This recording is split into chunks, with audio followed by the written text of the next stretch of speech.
Welcome to Fortify Your Home, the ultimate guide to urban defense, Part 2.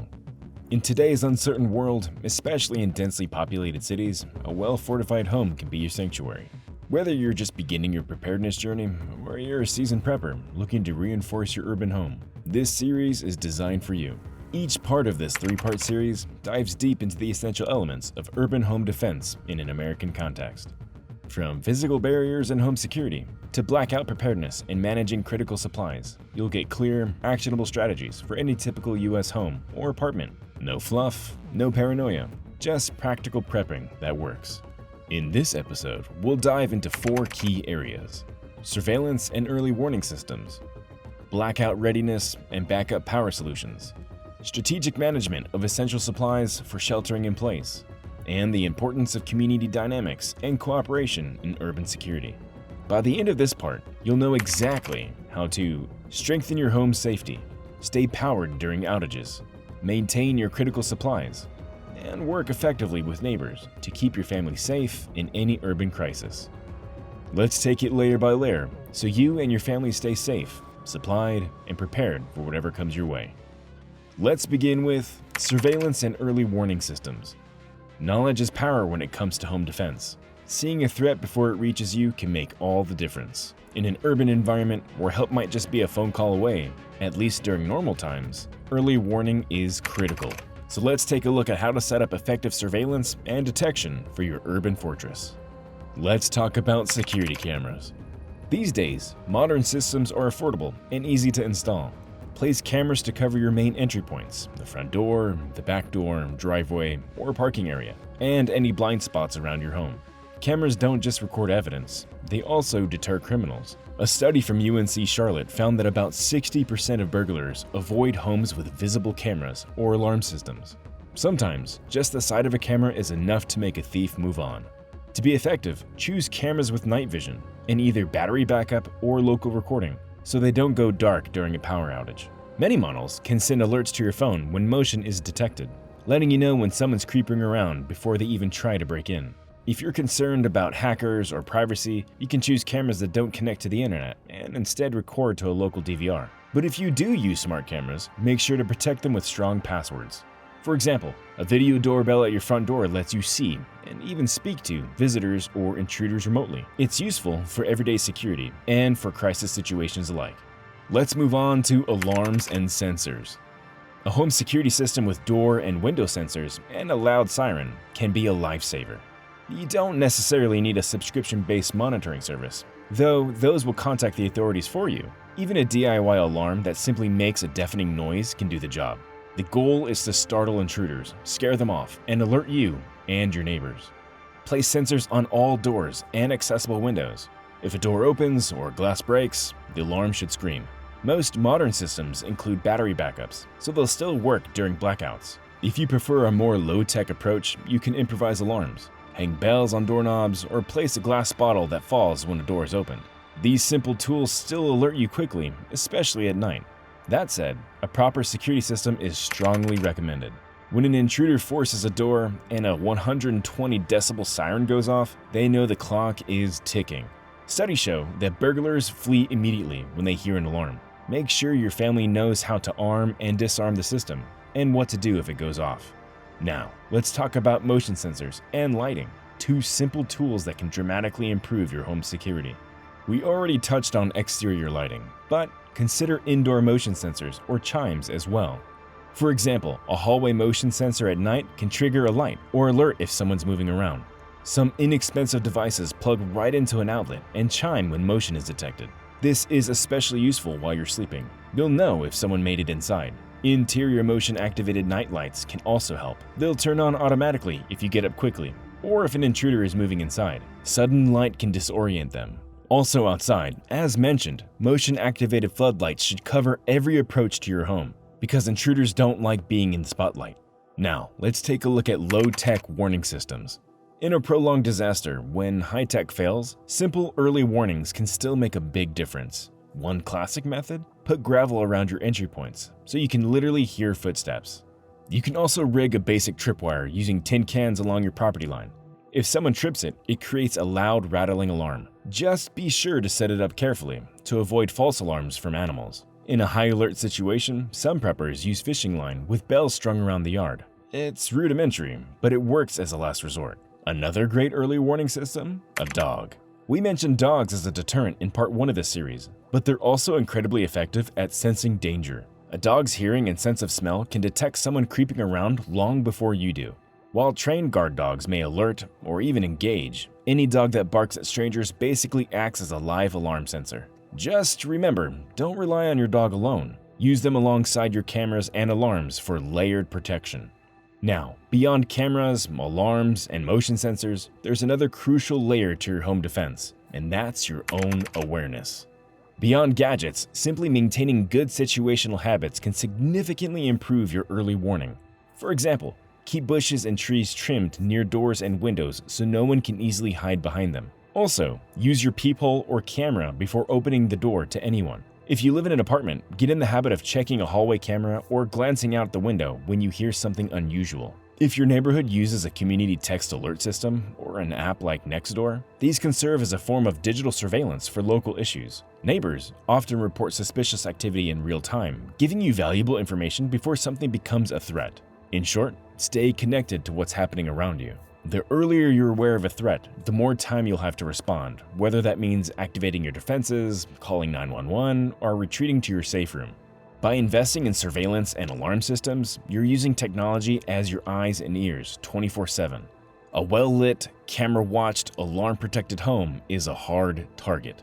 You'll sleep easier and react faster when these early warning systems are in place. Ready to take it a step further? Let's move on to something just as important: blackout readiness and backup power. Urban disasters often come with power outages, whether caused by storms, grid failures, or civil unrest. A blackout plunges your home and neighborhood into darkness, and that's dangerous for several reasons. Thieves may take advantage of the situation, knowing that streetlights and alarm systems are down. When the power goes out, you don't just lose lights, you lose your refrigerator, heating or cooling, and in some buildings, even running water. So fortifying your home isn't just about keeping bad guys out. It's also about staying functional when the grid goes down. Now that you understand the risks of blackouts, let's look at how to stay functional and prepared when the power goes out, starting with alternative power sources. Having backup electricity can keep your most critical systems online during a blackout. The most common solution is a portable generator. A gasoline, diesel, or dual fuel model can power essentials like your refrigerator, a few lights, or a phone charger. If you get a generator, safety comes first. Always run it outside, well away from windows, to avoid carbon monoxide poisoning. Store fuel safely in approved containers and keep enough on hand for at least several days of use. If you live in an apartment or can't use a generator, consider power banks or battery backup stations. High-capacity lithium solar generators can be charged in advance and used to run laptops, fans, lights, or medical devices for several hours. If possible, pair them with solar panels. Even a small solar panel on a balcony can recharge a power bank during the day. And don't forget, your vehicle can also serve as a backup power source. With a car inverter, you can run small AC devices directly from your car's battery. Just make sure to run the engine occasionally so you don't drain it completely. In fact, many police officers and emergency responders use their vehicles this way during disasters, essentially turning them into mobile power stations when needed. Once you've got backup power sorted, the next priority is lighting, because when the grid goes down, your home will be in total darkness at night. Stock up on flashlights, lanterns, and headlamps. LED lanterns with rechargeable batteries are excellent. They provide broad area lighting, and many can last dozens of hours on low settings. Also keep some chemical light sticks on hand, like glow sticks, for safe, flameless emergency lighting. Avoid relying on candles for anything more than short-term use. They're a serious fire hazard. If you do use candles, never leave them unattended. Here's a smart prep. Use solar garden lights. Charge them outdoors during the day, then bring them inside at night for ambient lighting. To protect your night vision and avoid drawing attention, use low light or red light flashlights indoors whenever possible. And as mentioned before, use blackout curtains to prevent any indoor light from leaking out. During a neighborhood-wide outage, even one brightly lit apartment window sends a clear message: I have power and probably supplies. Stay discreet with your lighting to avoid attracting unwanted attention. Once the lights are handled, the next critical concern is keeping your food and water safe during a blackout. When the power goes out, your priority should be to preserve perishables. Keep your refrigerator and freezer closed as much as possible. A fridge can keep food cold for about 4 hours without power, and a full freezer can stay cold for up to 48 hours, as long as you don't open it. If you have advanced warning, like before a storm, turn your freezer to its coldest setting, and freeze bottles of water to act like makeshift ice packets. If the outage looks like it's gonna last, start by using your perishable food first. Eat from the fridge, then the freezer, and save your dry goods for last. It's also smart to have coolers and ice on hand, in case you need to move food out of the fridge temporarily. As for water, if you think the outage could affect water pressure or pumps, fill your bathtubs and containers early on. You can use your bathtub water for washing or flushing toilets. Some urban water systems lose pressure during blackouts, especially in tall buildings, so having extra water stored is key. We'll go deeper in long-term water storage later, but during a blackout, every sink and tub can become a short-term reservoir. Once your food and water are secure, the next concern is staying physically safe in extreme temperatures. If the power goes out during severe weather, you'll need a plan to stay warm or cool, depending on the season. In winter, make sure you have plenty of warm clothing, blankets, and sleeping bags. Shut off one room and gather the family there to conserve heat. If you have a fireplace or wood stove, use it safely. But never use grills or camp stoves indoors. The carbon monoxide risk is deadly. In summer, the danger flips. Without air conditioning, heat becomes your biggest threat. Open windows to increase airflow, use battery-powered fans, and stay on lower levels since heat rises. Cool yourself with wet towels, cold water, or damp clothing. Heat stroke can be just as dangerous as hypothermia, so don't underestimate it. We've covered temperature control, but in a blackout, safety doesn't stop at staying warm or cold. You also need to think about security. Crime can spike during blackouts. Alarm systems might be offline, and police response times may be delayed. So it's critical to double down on your home security. Use battery-powered alarms and motion-activated lights to help deter intruders. Coordinate with neighbors and keep an eye out for each other. A neighborhood watch becomes even more important during a grid-down situation. If you're using a generator, remember that its noise and light can attract attention. Try to muffle the sound if possible, and consider running it only at scheduled times. Some preppers even build sound-dampening enclosures for their generators. Just make sure that there's still proper exhaust ventilation. You might also consider a dark house strategy at night. Keep your home completely dark from the outside while using only minimal covered light indoors. You don't want to signal that your home has power or supplies when others may be desperate. In a prolonged outage, some communities even organize night watches, taking turns staying awake to monitor the street and deter potential trouble. Once sanitation is under control, the next lifeline is staying informed and connected. When the power goes out, cell towers often have backup batteries or generators, but those will fail over time. Internet and TV will likely be down. That's why you should have a battery-powered or hand-cranked radio on hand. NOAA weather radio channels and local emergency broadcasts will help keep you informed about what's going on. Also, keep a written list of important phone numbers for police, the fire department, neighbors, and family, in case your phone dies or you need to borrow someone else's, or you use a landline.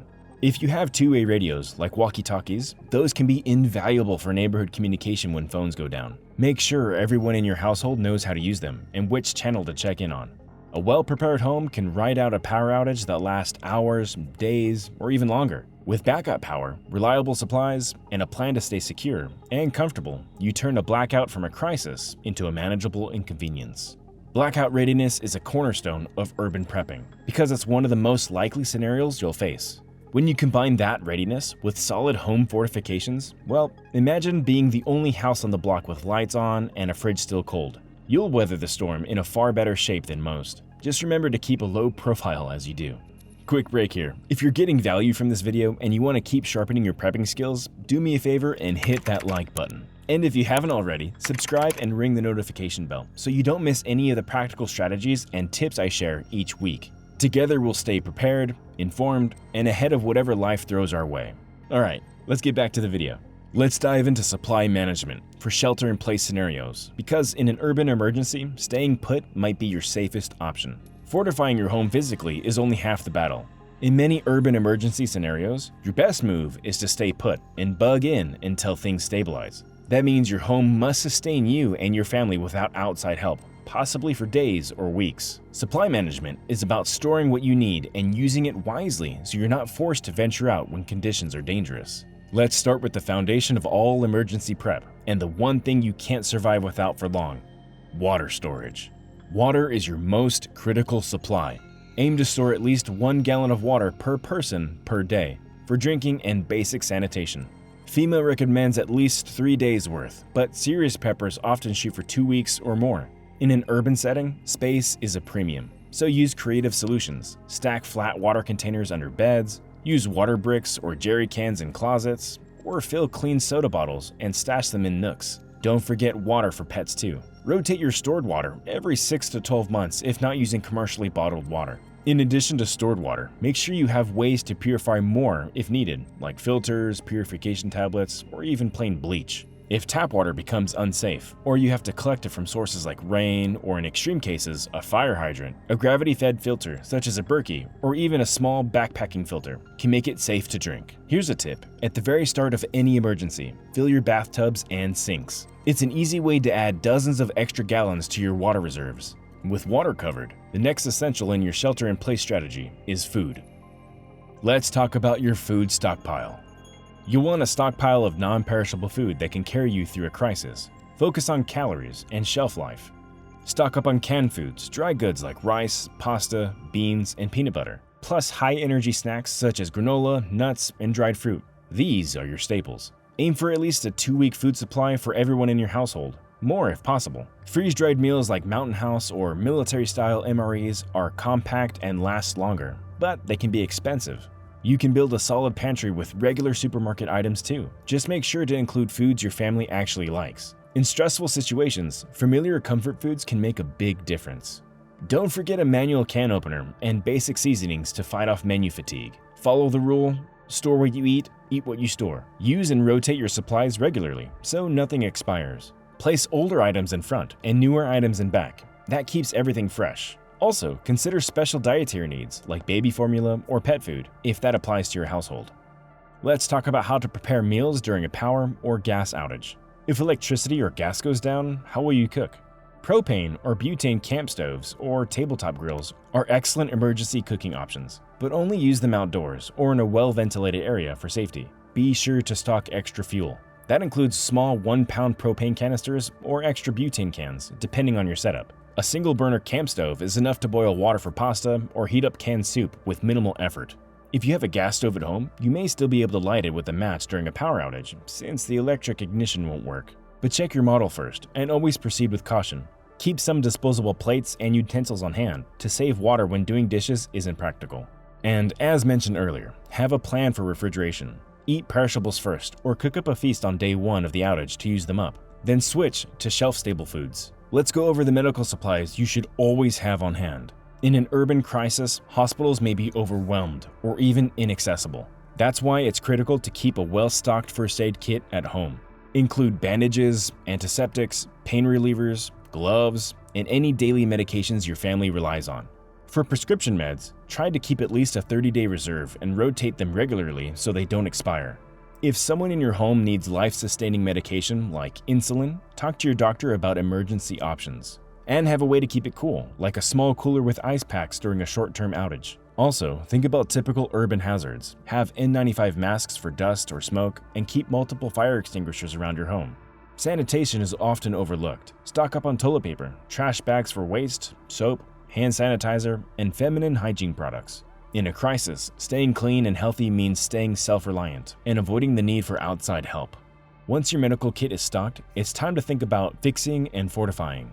Let's go over the basic tools and materials every urban prepper should keep at home.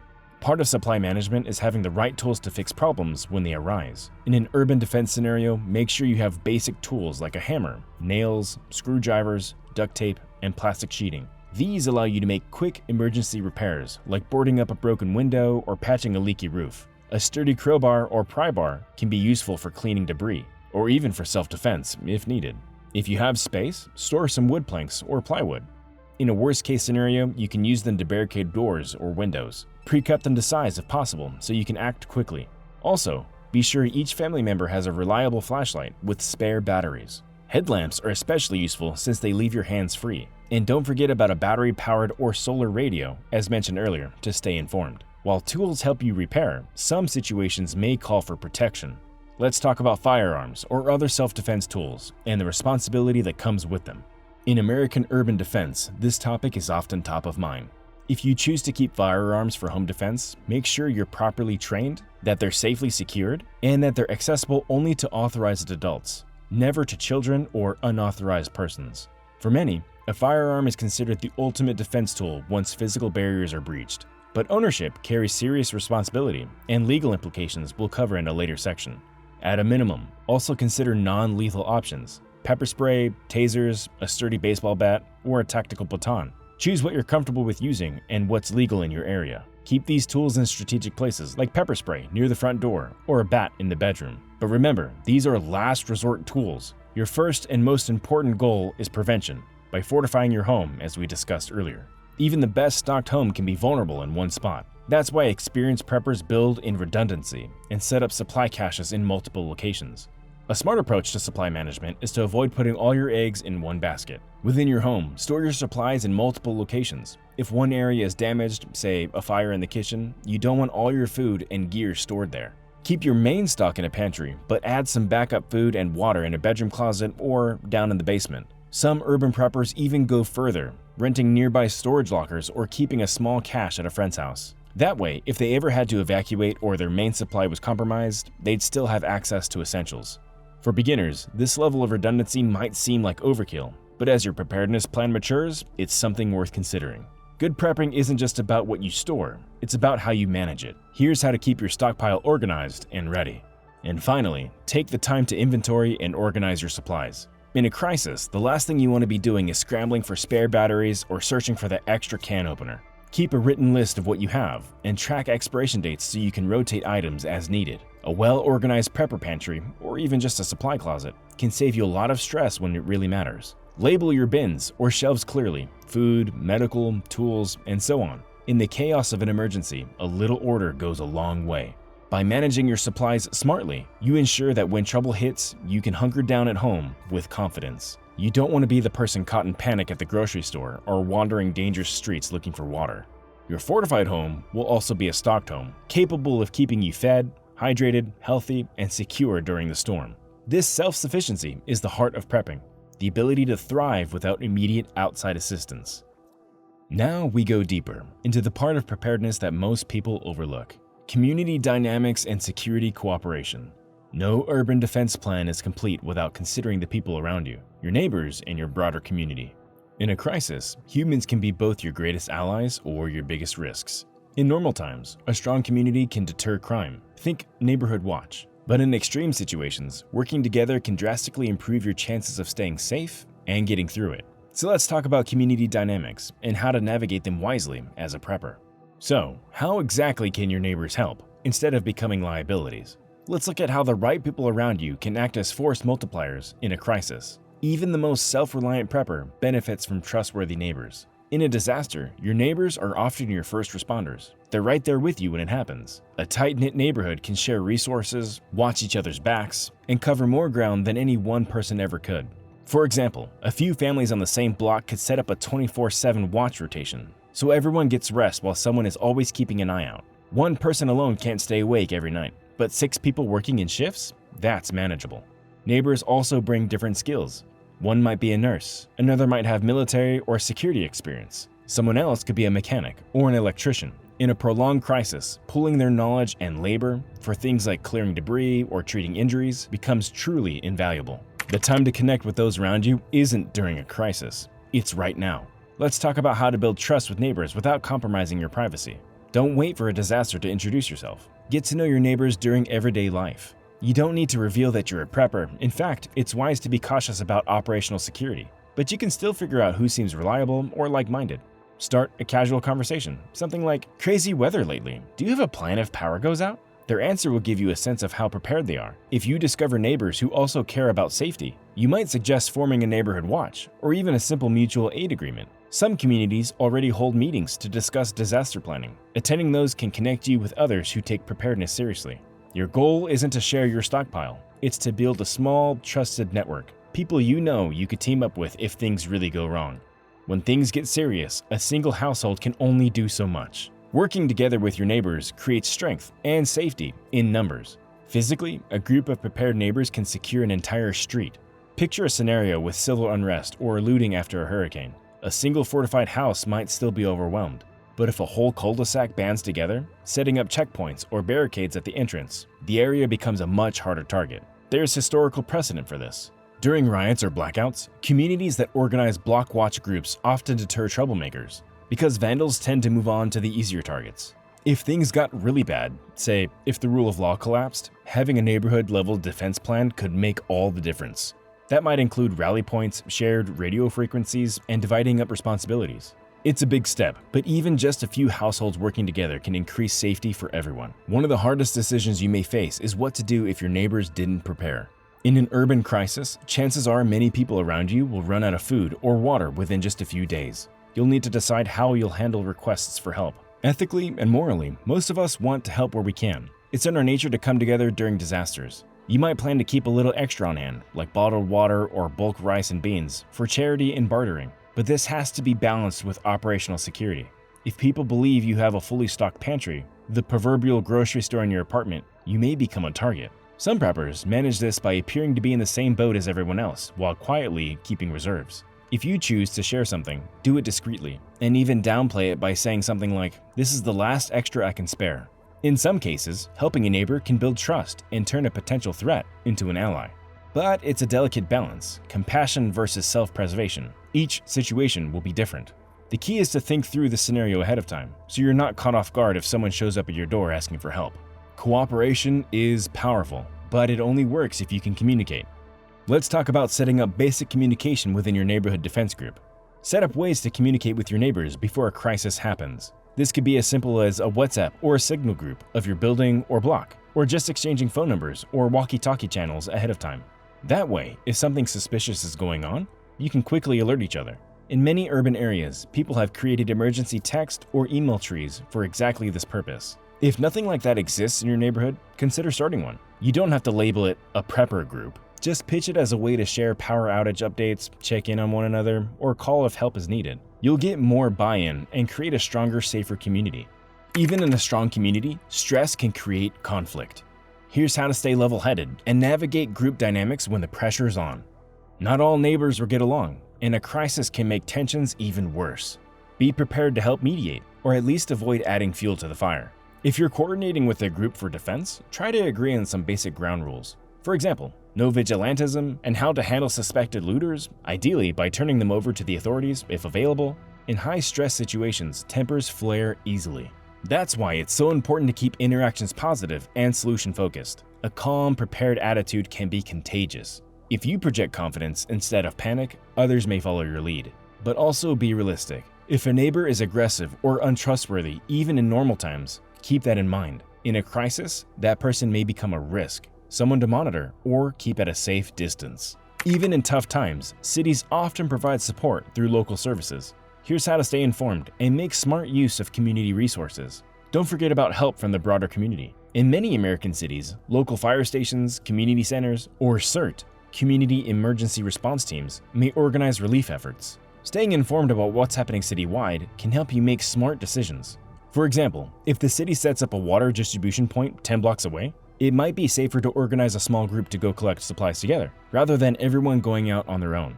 Coordinating like this helps keep people safe and reduces chaos. The bottom line, as the saying goes, no one survives alone forever.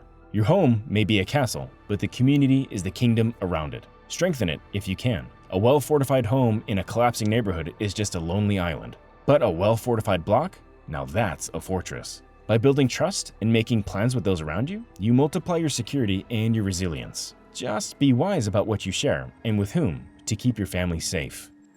And that wraps up part 2 for Fortify Your Home, the ultimate guide to urban defense. You've now learned how to set up effective surveillance, prepare for blackouts, manage your emergency supplies, and strengthen security through community cooperation. But remember, true home security means continually building and refining your defenses. Next time, we'll cover even more crucial strategies to keep your urban home and family safe, helping you build an unbreakable defense step by step. If you found this helpful, don't forget to like, subscribe, and hit the notification bell so you don't miss any future videos. And drop a comment below. I'd love to hear your thoughts, questions, or experiences. Stay safe, stay prepared, and I'll see you in the next episode.